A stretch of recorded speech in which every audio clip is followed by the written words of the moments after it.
It's back. The Pen to Publish podcast is having two more series added, and we're excited to be talking again about all things writing and publishing. If you're planning to pen and publish, then this podcast is for you. The next two series will be covering more writing and editing tips and includes all of the issues we see repeated time and time again with new writers. The feedback from the last 6 series have been so positive, and we are being listened to as far-flung from Australia and Qatar, and now obviously Canada too. We're really excited to be coming back and bringing you more wonderful pen and writing info. Ready for your weekend listening. I'm Alexa Whitten, author, typesetter, and independent publisher. And I'm Alexa Tewkesbury, author, editor, and proofreader. Now, we have lots of writing resources for you, which can be found on our Pen to Published website, where you'll also find all the show notes and guest information for each episode too. There's also our Writers Refinery Facebook group, which you can join. If you just look for the Writers Refinery, this is a great place to meet and interact with other writers and authors, and we'd love to see you there. And we also love getting feedback because that really helps with our rankings. So please do leave us a review on whatever platform you're listening on. And don't forget to hit subscribe so you get notified when there are new episodes available. Now, there is also the interim pity pods. Now, these are bite-sized episodes of word wisdom, so do look out for those too. Right, let's get started.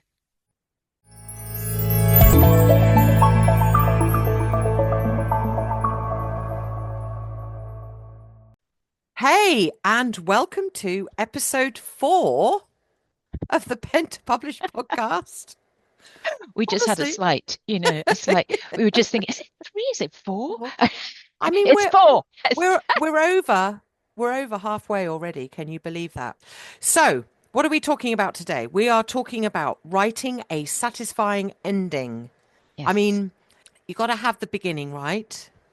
You've got to have the messy middle right. It's a good idea to plan, but you definitely need to have a good ending, for sure. So, Alexa, you're going to be telling us about how to have a satisfying ending. And I'm going to be talking a little bit about what to include at the end of your book if you're writing a business style book.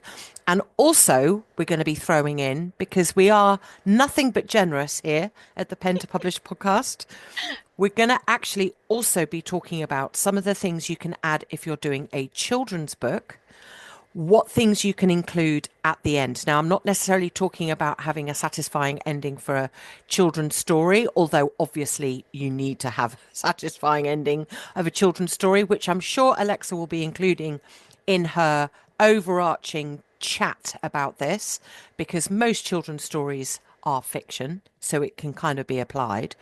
But I'm going to be talking about all the extra goody stuff that you can have at the end of your book as well. So lots to talk about. Alexa, how do we write a satisfying ending?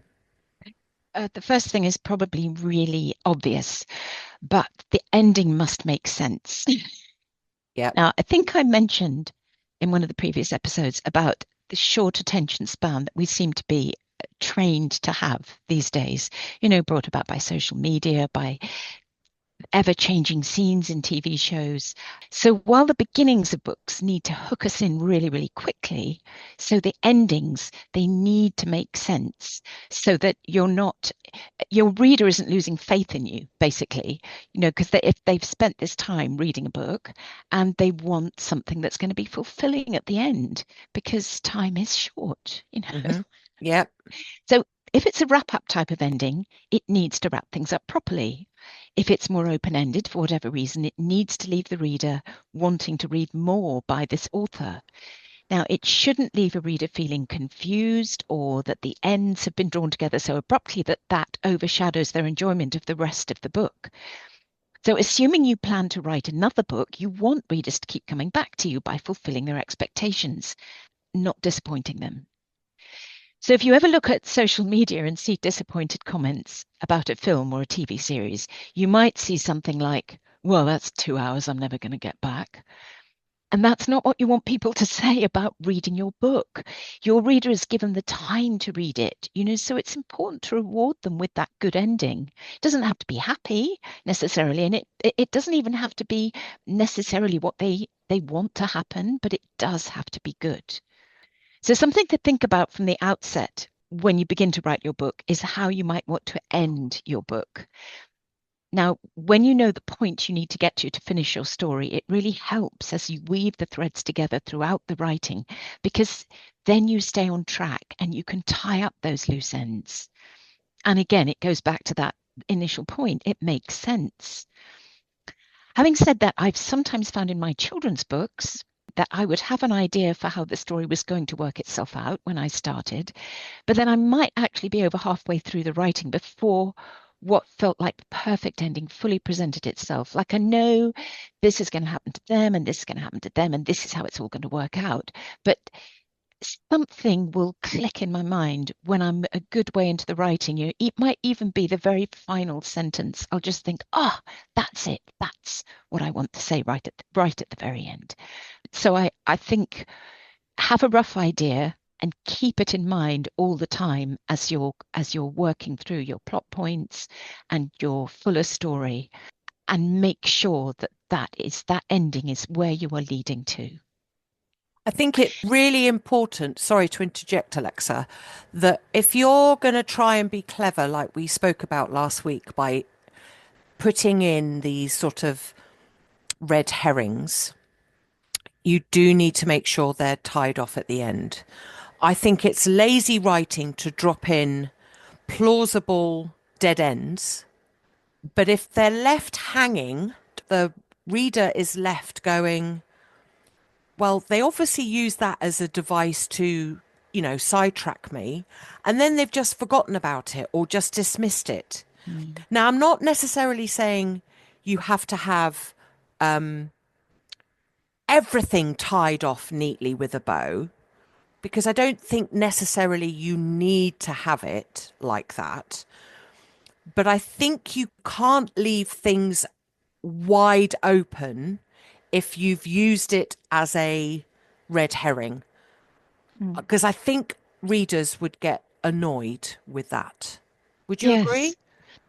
Yes. I mean, you don't want them to get to the end and say, hang on a minute, what happened to the vicar?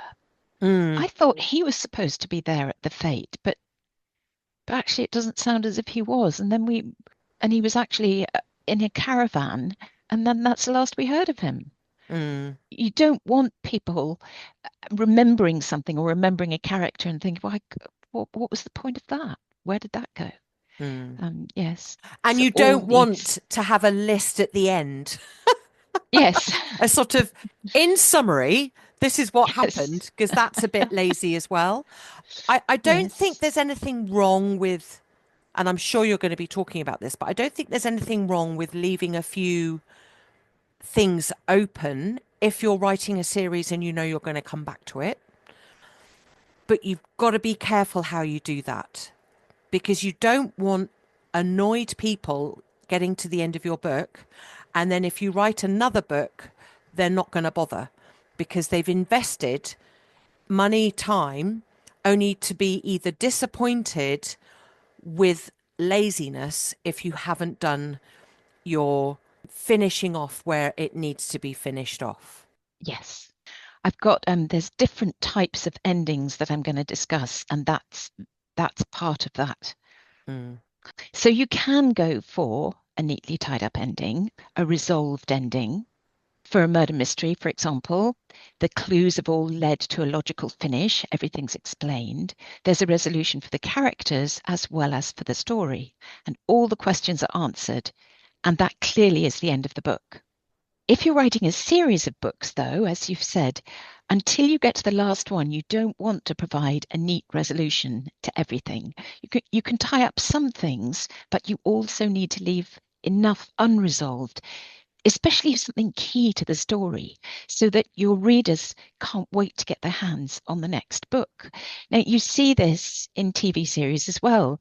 There'll always be something at the end that makes you not know how to live the next year of your life till you get the new series. So Stranger Things, I don't know if you watch Stranger Things, Alexa, but that's a great example of this. They think they've won, this little gang of kiddies and, they're adult other people. They think they've won against the demagogue and the forces of evil, but at the end of each series, something will be dropped in that makes it very clear that this is not the end Yeah. and that there's worse to come. Yeah, So, we've just literally finished a really good series called The Agency that was on Paramount Plus. So good with Michael Fassbender. Oh my God, it was brilliant. And yes, a lot of the plot was tied up in terms of he got into an accident. We know he was okay. I shouldn't really be giving this away, but if you're going to watch it, but right at the end, clearly they set things up really nicely to know there's going to be another series because things were left unanswered, but in a way that you knew, well, that's obviously going to be in series two. And one of the main key characters has been left. We don't know what's happened to them. We don't know if they're dead or alive. But again, done purposefully because that's obviously going to be in series two. So yes, I think with TV it's different from books because it's obviously very visual and it's very clearly, they're setting up, I know what they're doing.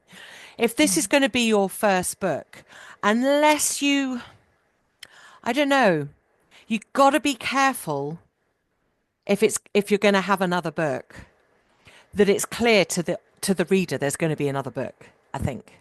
Wouldn't you say? yes, yes. I think generally, if you're looking at traditional publishing, I think it's likely if you were presenting a book series to an agent or to a publisher, your ultimate contract would likely be for the series. Yeah. So you will have your overarching story idea. I imagine you would know how you're going to end each book so that Mm, it leads on to the mm, next book and mm, how you're going to drop that in. I was going to mention something a bit later, which is a really great way to be able to drop in something so you can finish your story and then drop in something else mm, in a kind of separate section. mm. So yeah, you do need to make it clear, but quite often on book covers, don't you? You get book one in the Yeah. something or other series, or so there are other clues for the reader Yeah. that it is Part of a part of a series. series. Mm, Or even if it doesn't say book one, it might say the so and so mysteries or something. yeah, The Murder Most Unladylike series, and you yeah. just know with the way the art is and everything. So I think there are other ways to show that it's a book in a series, but it's just great for the reader, I think, if as you're starting to wind up, there's something else going on. You think, oh no, well, where's that going? And then, of course, you have to wait for Mm, that. When the Harry Potter books came out, and it caused this kind of revolution in reading with children, and they were queuing up. People were queuing up at midnight outside shops to buy the next one because there was just that momentum to them mm. where children just couldn't wait. I was And never one of them. and she continues to do that with the Strike series as well, to be fair. Yes, I'm hooked. I yes. can't wait till the next Strike series. Like I'm just can't wait. And they get thicker and thicker. I mean, the last book, I'm not kidding you, was almost a Gosh, thousand pages. I mean, that's what happened. they're not small books. No, that's what happened with Harry Potter as well, isn't it? They Yeah, got seem to get bigger and yeah, bigger and bigger. yeah. I'm in awe of writers who can write really long books. I think it's very clever. Mm. So if you're not writing a book that has a series, I suppose this is the episode for you, really, if you're not writing a series. Yes, you would want to focus more on some kind of unresolved ending if you Mm. were writing a series until you get to the very last one. Yeah. Another type of ending is an ambiguous ending, and that's where something is left open, something for the reader to think about or puzzle over or imagine what might happen next. So it's not neat and tidy. It leaves a question mark or maybe more than one. Now, in my Murder Monologues podcast, which we've talked about in previous series, but I wrote a series of 3 episodes of murder monologues. And at the end of the first one, without spoiling anything at the end, the listener has no idea. One character walks away, one is left sitting there. The listener has no idea what one of the main characters is going to find when they go back into the house. Now, it can be frustrating to encounter endings like this. And I know people said to me, well, you can't just leave it there. Well, I have. And listeners, may I Um, just say, I'm going to interject here because Alexa Tewksbury never talks about this enough. She never does. If you haven't listened to the murder monologues, which are available on all wherever you get your podcasts from, look up the murder monologues by Alexa Tewksbury because they are quite excellent. gosh, Go and thank do you. it. You will not regret it. In fact, I think I've listened to them 3 times.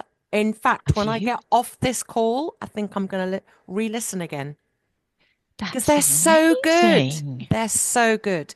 And Oh, one of the monologues is narrated by Alexa's son, John, and it's just brilliant. So go and listen after oh, us, obviously. Go and add her. yes, And yes. are you going to do any more, Alexa? I mean, the answer should definitely be yes. Yeah, I really want to do more. Yes, okay, Okay, yes, good. You've heard it yes. here first, people. There are little ideas Okay, fluttering around in my brain. yes.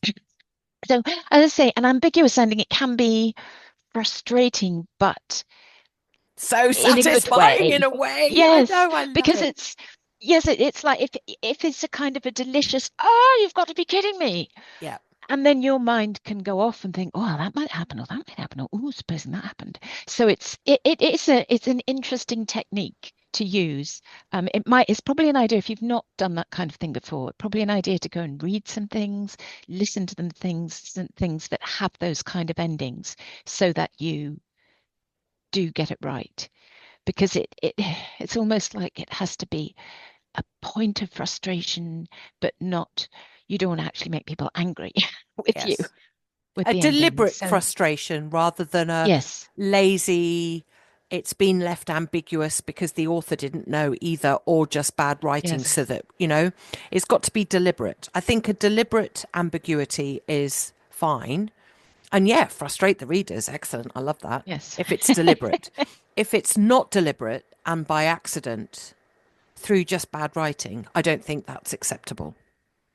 No, no, you have to know what you're doing Hmm. when you write that ending. Hmm. Right, another type of ending, a twist ending. So this is the kind of ending that will provoke the I did not see that coming type of reaction. The reader thinks they know where it's all leading. They can see a proper logical finish hove into view, and then it's as if you pull the rug out from under them and do something totally unexpected with a character or a story thread. So, for example, it's becoming more obvious who the murderer is. You're pretty sure you've got it. Then suddenly something else is thrown into the mix that totally changes your perspective on what you thought was going on and who you thought was guilty.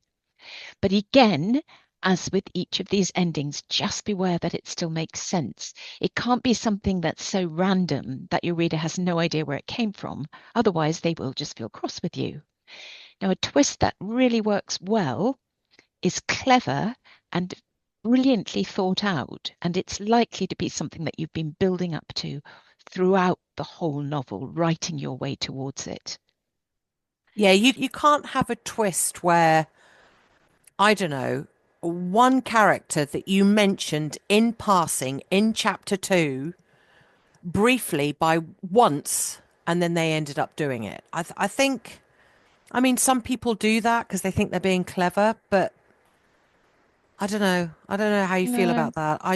I think that's just a bit like, don't make it impossible. You've got to allow yeah. people to figure it out, I think.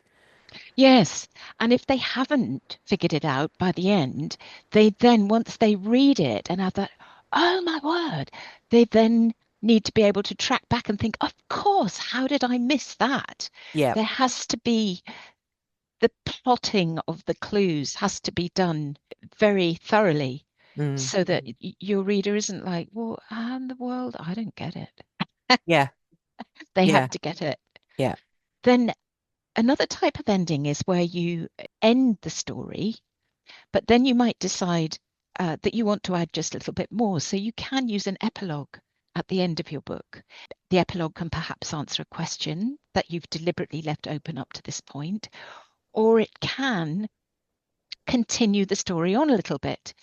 If the book is part of a series, I have read books where the epilogue provides a little teaser of what's going to happen in the next book. Epilogue is also likely to feature a leap in time.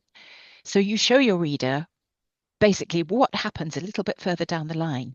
And this can give a feeling of more completeness to the story and maybe provide some resolution on characters that couldn't happen within the timeline of the main story. But it can also, for instance, if you had, say, in a fantasy novel, if you've been following a teen character, you might suddenly take the epilogue on 10 years and there they are grown up and what's happened to them? Where are they?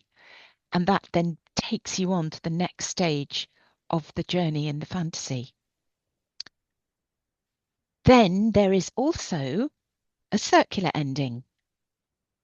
So a circular ending, you can think of it in terms of flashback, really. It's the kind of ending where a book ends at the point where it began, which allows for quite an interesting structure. So maybe the story opens in the present with something dramatic happening in which the main character is involved, and then it flashes back to how this all started. How did your main character get caught up in this? What happened to them in the past that caused all this to come about?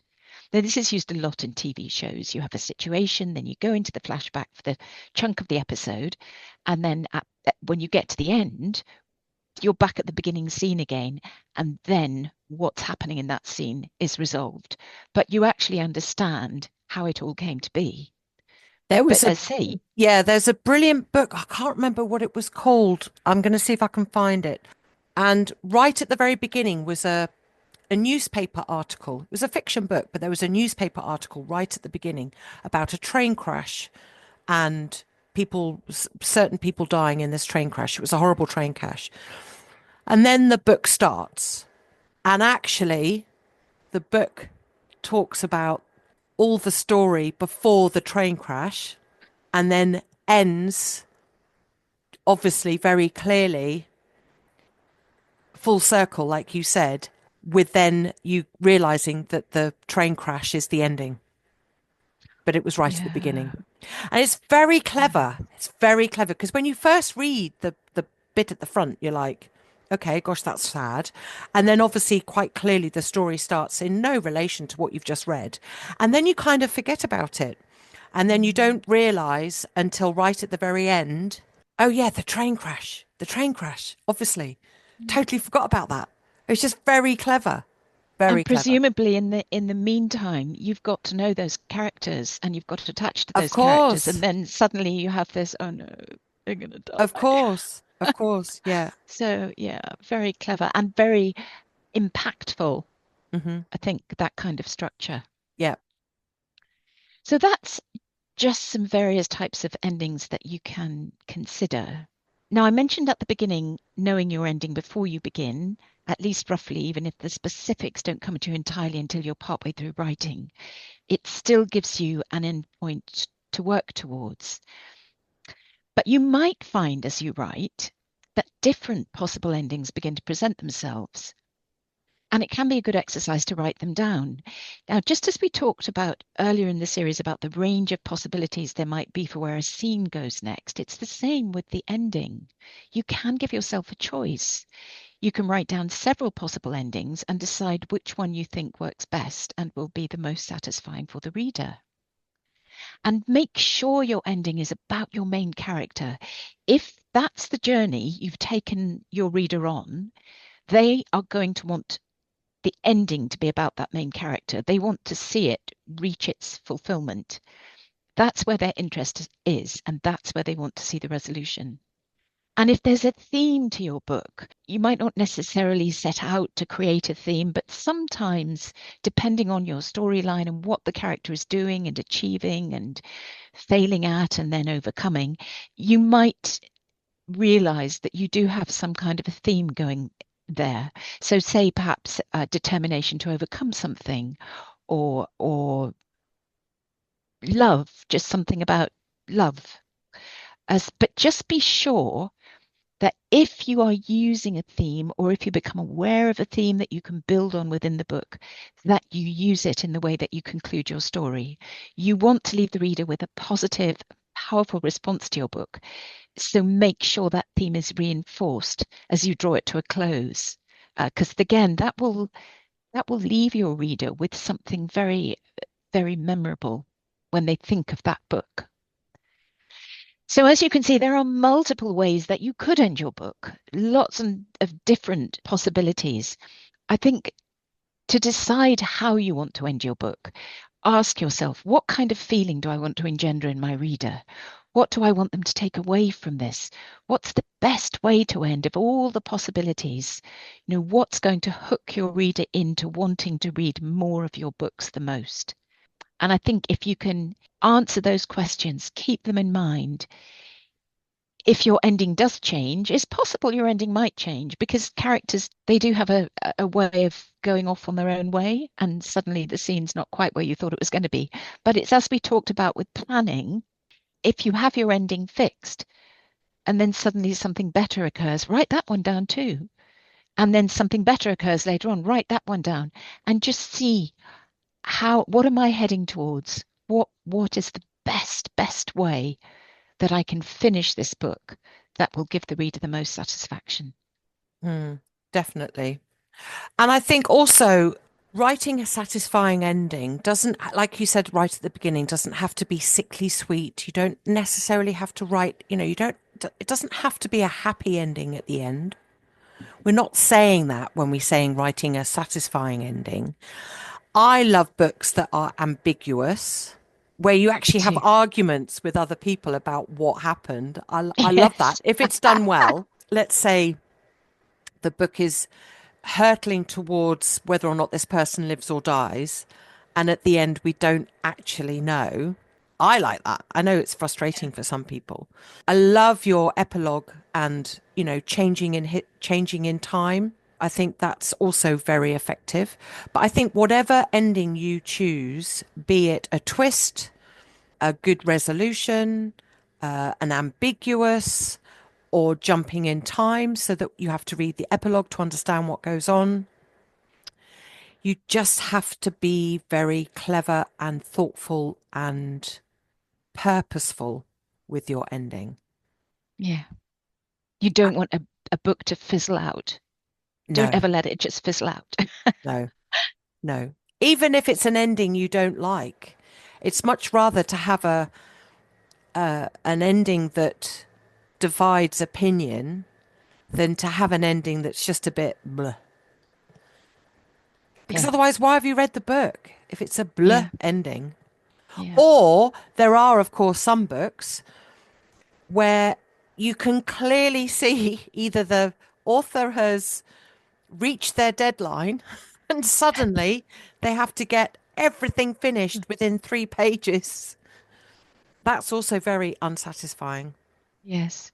And also, the opposite, if an author isn't quite sure when to end it and it goes on and on and on.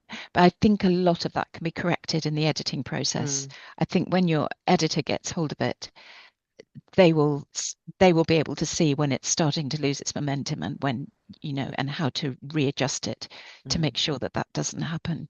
yeah. Now, in terms of business books, I said at the beginning of this episode I was going to be explaining about how to end your business book. And, writing a satisfying ending for a business book is just as important as if you're doing it for a fiction book. There are a few things to think about when you're writing your end of your business book. If you have a preface and then an introduction in your business book, you really should finish off with at least a conclusion to the end of your book. You don't necessarily have to have an epilogue at the end. Some people like to top and tail it. You don't have to, but you can do. But a conclusion is enough. I think every business book should have a conclusion. I think if you've taken people on a journey of being able to do something with their business, or you're telling them how to do something specific, I think having a conclusion is important because you can just remind them that they've just read X, Y, and Z. You then tell them the next steps and you just, you know, give them the opportunity of some self-reflection of what you've just taught them.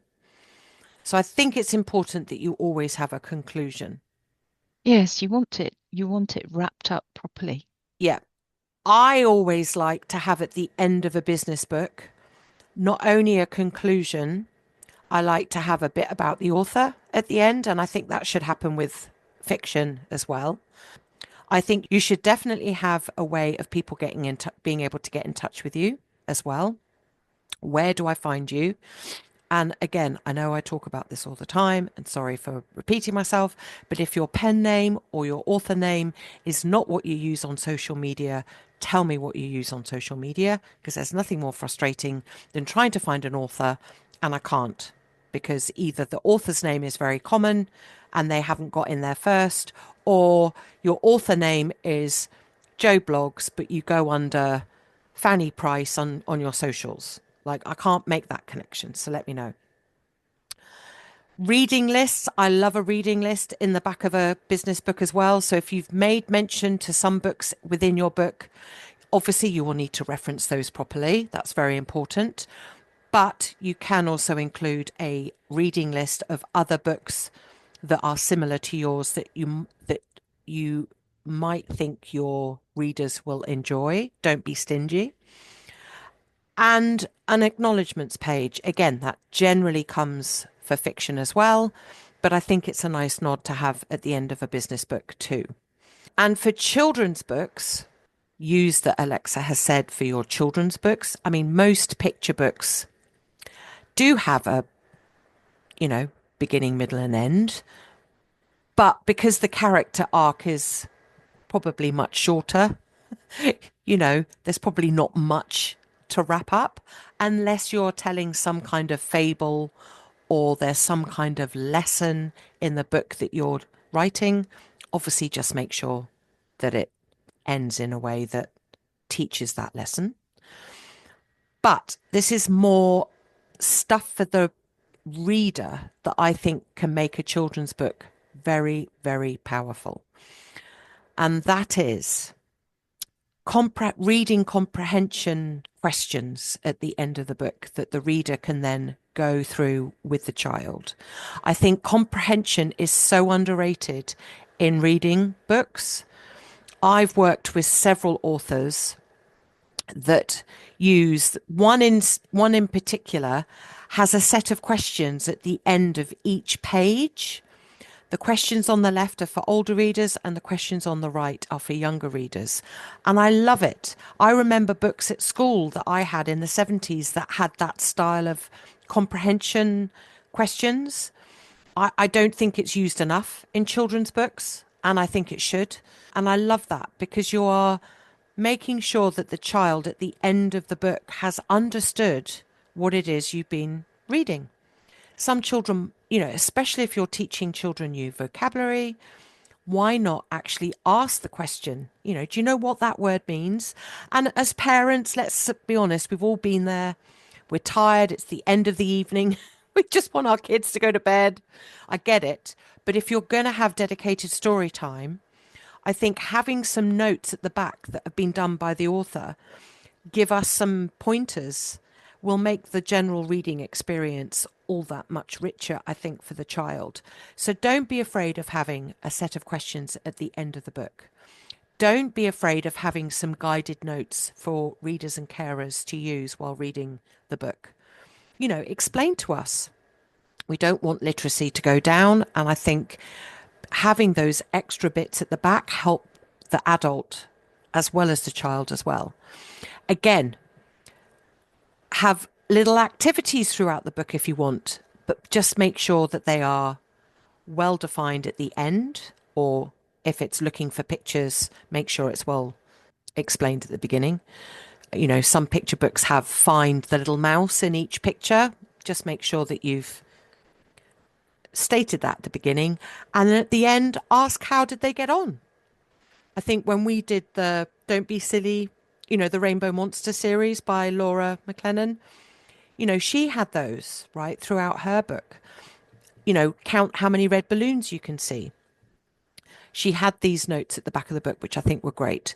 So, again, make sure that the reader can get in touch with you. Like, where are your other books if you've got more in the series? Where can they find them?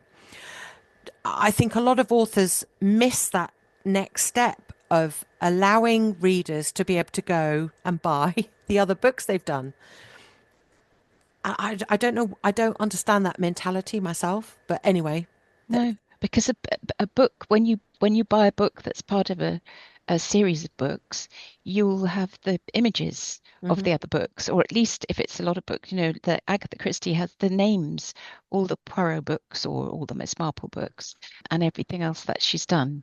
And you want to know that. You want mhm, because you think, oh, I'll read that one next. exactly. Yeah, Yeah, tell me where I can get them. Again, yeah. about the author at the end, and acknowledgements if you so wish, and social media links. Don't forget. And the other thing, and I mentioned this in my live in the Writers Refinery group. If you're not a member of the Writers Refinery group, go and join. We're on Facebook. Facebook. On Facebook, just look up the Writers Refinery. I talked about the real importance of getting an email list together of people who have bought your books, because in case anything happens to social media, and let's face it, the stuff in the news at the moment, one person in particular who thinks they are the president of the United States but is not, car Yes. manufacturer, that's all I need to say. Look what he's done to Twitter. Yeah. That is no more. Um, who's to say that Facebook, Instagram, they're all owned, Facebook and Instagram are now owned by one person? You know, don't rely on social media for your advertising streams or for people to find you solely on there. Make sure you include an email, and I would suggest you get some kind of web capture form on your website that gets people's email addresses as well. Even if you do nothing with them, get them. So, in case anything happens to social media, you have a way of then getting in touch with people. And also, people have a way of getting in touch with you. A very simple, plain landing page where you sell your books from is a great place to make sure that you communicate with people of where that is. I think Lee Child has an email list. You mentioned someone that has a great, Richard Richard Osmond. Osman. He has a great Yes. email list. They do this for a reason, guys. They don't do it just for the sake of doing it. They're doing it for a reason. Mm. So even if you're not getting into email marketing, just at least have a landing page where people can find you. But the icing on the cake is to get their email address as well. And then when you've got your next book out, get into the habit of communicating with these people and say, my next book's coming out. This is where you can buy it. And sort of, I just think that's super important. And that's big authors doing it. Richard Osman is huge. It's not just for people trying to make themselves known, Hmm. it's for people who are really well known. They're Hmm. still there telling people what they're doing, Yeah. telling people what their next project is, Yeah. um, And to keep their readership. not everyone's on social media. A lot of people are coming off social media for the reasons I've, said. So Yes. don't just rely on that as your only way of people finding you or your books. So hopefully I've given some ideas too of how to have a satisfying ending and the end matter, as it's called, for business books Yes. and for children's books. Yes. I think that was really informative. And hopefully as well you understand the kind of mechanics that you're aiming for in ending a novel, Hmm. a children's novel or an adult novel, but just the different ways that you can end a book without letting your reader down. Hmm. Yeah, definitely. Well, that's it. Next week, we're going to be talking about dialogue which is so important to get right, is imperative. You know, Yes, because it's about the characterization, it's about moving the plot forward, it's about so much more than two people sitting there having a conversation. as I've said, you can make a crap book good with good dialogue, and you can make a really good book bad with bad dialogue, I think. And I think it's something you need to study in other people's fiction, those that do it well, because you don't write as we speak. The dialogue has to have a point in a book. It has to have a point. It can't just be about making coffee. Anyway, next week, dialogue. Be here. It's going to be a salty episode. Yeah. We hope you've enjoyed this one. Just in time for your weekend listening. I hope you're enjoying the series so far. If you are, please, please, please rate us. It makes such a difference to our rankings. And we love to hear your feedback. So either connect with us, email us. All of our details are on our website, thepentopublishedpodcast.com. Please let us know whether or not you're enjoying this series. We really do hope you are. And also, if there's something specific you'd like us to talk about, let us know. We would may even feature it in another episode. So that's all from me. Bye bye. And that's all from me. Bye bye.